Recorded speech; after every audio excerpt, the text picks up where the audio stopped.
memang paling dekat, paling disayang ya.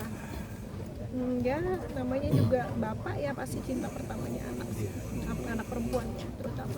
Jadi ya papi tuh hangat sekali gitu. Banyak contoh ke orang tuaan yang aku contoh dari papi gitu.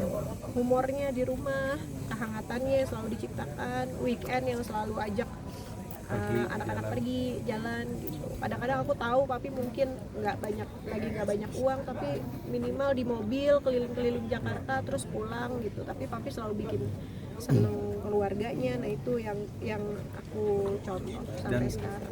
Dan almarhum itu orangnya sama sekali tidak suka nyusahin. Jadi memang dia, ya itu tadi saya bilang, dia suka olahraga, suka makan sehat, itu karena memang dia menyiapkan dirinya untuk tidak menyusahkan orang lain gitu.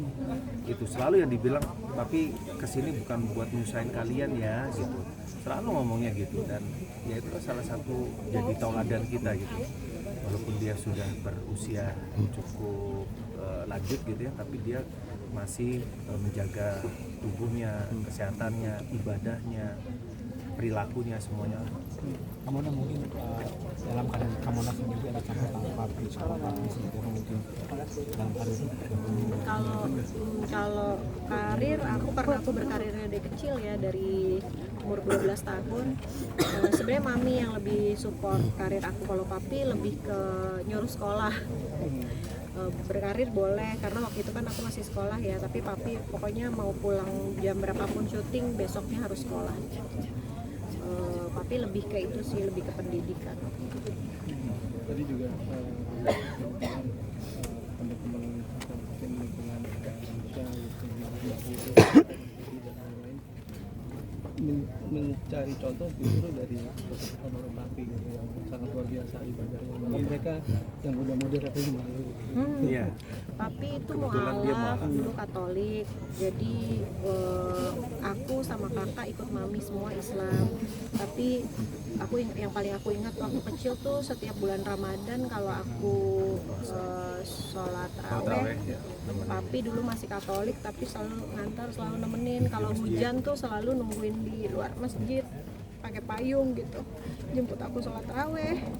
Terus papi tuh dulu rajin banget ke gerejanya, memang taat beribadah. Jadi begitu masuk Islam, taat ibadahnya pun sama gitu. Dan bahkan melebihin kita gitu. Ya, Jujur aja melebihin aku yang memang udah muslim dari kecil gitu. Jadi waktu papi masuk Islam, aku ingat banget kita ziarah ke sunan-sunan. Padahal aku sendiri yang Islam dari kecil nggak tahu sunan tuh apa aja dan di mana gitu. Jadi justru belajar sejarah Islamnya sejak papi masuk Islam. Terus dari dulu kayaknya sejak masuk Islam tuh aku nggak pernah lihat papi skip sholat malam.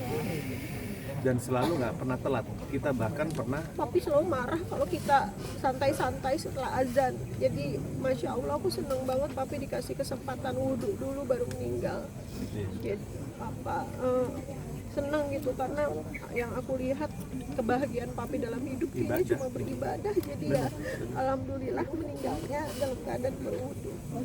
ya. Dan bahkan dia pernah, kita waktu itu pergi liburan, aku masih ingat udah saatnya azan asar waktu itu.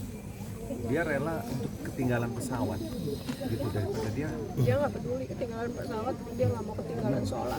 Itu sih yang aku banyak belajar dari papi tuh itu, karena sering banget marah gara-gara santai banget kalau udah azan gitu. Kita tuh santai banget kalau udah azan, sementara papi tuh selalu gerasa gerusu. Dan kemarin sakit tuh yang paling bikin dia menderita aja adalah sakitnya menghambat ibadahnya.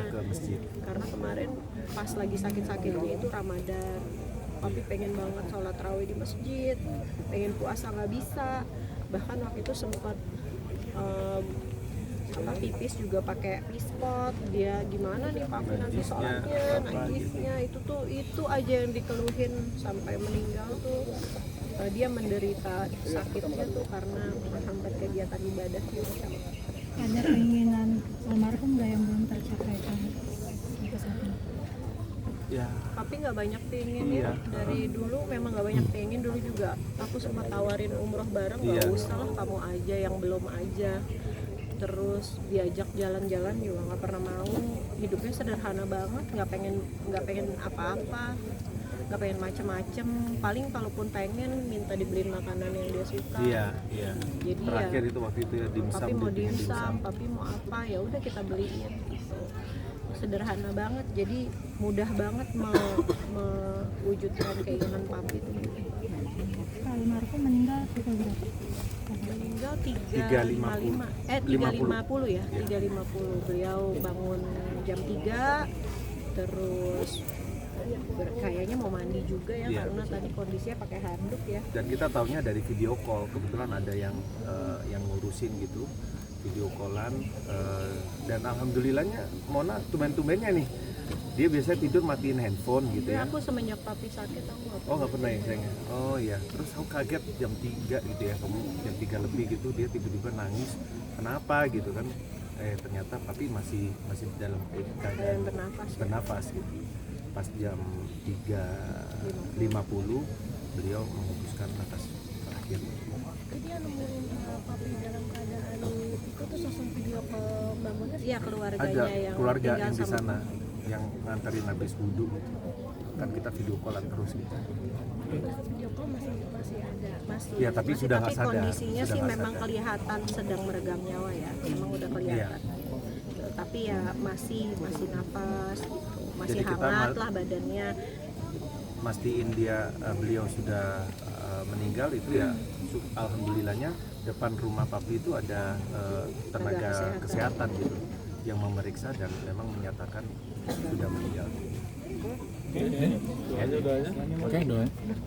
Terima kasih ya. Terima kasih.